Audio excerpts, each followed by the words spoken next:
This is a common argument. Men complain that, why aren't we allowed to have standards if women are allowed to have standards? Let's take a look at some of the male standards we're talking about. If I tell guys, you have a girlfriend, she needs to respect you, she shouldn't be at the club shaking booty and hanging out with her girlfriends and going to Miami for girls trips, they'll sit there and tell me that I'm insecure. They'll say, what's wrong with you? What are you so insecure about? No, it's just common respect that you have a man at home. Why are you putting yourself in precarious situations that could hurt the relationship? The girl that I have more standards with, everyone knows I love her more. She's not really going to the club like that. She's dressing modestly. And, I keep her around in a close circle. And I was talking to this one guy, and he was talking about how he really wants a feminine woman. He wants a wife who's gonna stay at home and have the babies and fall right into that domesticated feminine role, which is fine. But then he also wants a fucking hot girl who's doesn't have saggy tits, who's also making her own money and independent, right. but doesn't want her to be masculine. It's right. How do you reconcile all Now let's review some women's standards.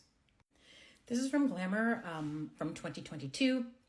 Women are dating with higher standards and demanding more from their relationships. Apparently it's hurting men. And you know what those standards are?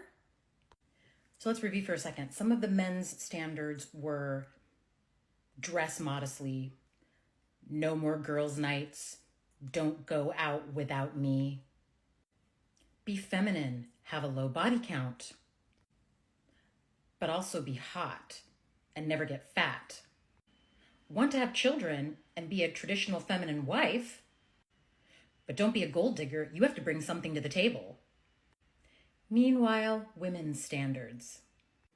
From the Psychology Today article about lonely men, quote, women prefer men who are emotionally available, good communicators, and share similar values. Now, the single male loneliness criers are like, oh, well, this means men are going to be single forever. But, read below, these markers feel less like high standards and more like raising the bar for a good boyfriend out of hell and onto the ground.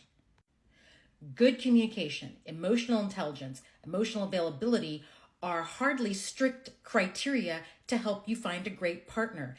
They are basic entry-level requirements for a grown-up. If you do not possess them, something is wrong with you. Men, via their standards, want to control how you dress, where you go, who you talk to. They want you to quit your job, be a stay-at-home mom, but don't be a leech. Women's standards? Don't be an asshole. That's it. That's the standard. If you can start with that, other things can be worked out. But if you don't meet that basic standard, it doesn't matter how much money you have, how ripped your abs are, or whatever these other things are that you think women want from you.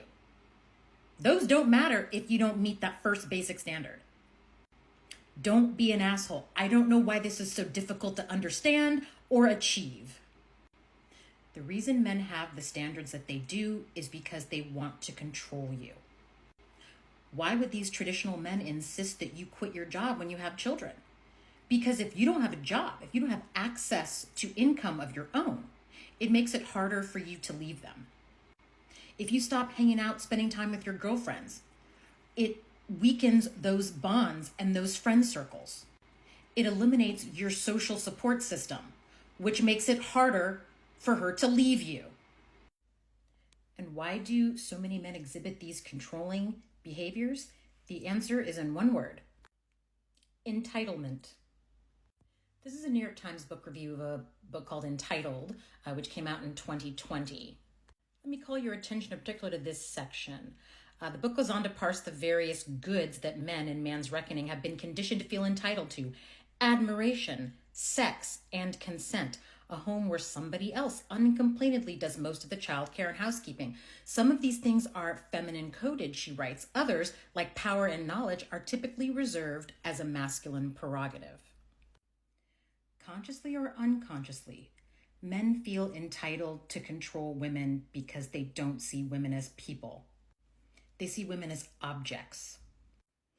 Objectification is the process of degrading someone to the point where they are nothing but a mere object, a thing for you to use, control, and in some cases, destroy. And women are supposed to accept this treatment without complaint. Because that's another thing men think they're entitled to. The right to treat you like garbage and not have to listen to you complain about it. Shut your yap and make me a sandwich. Women's standards are about respect. Men's standards are about control.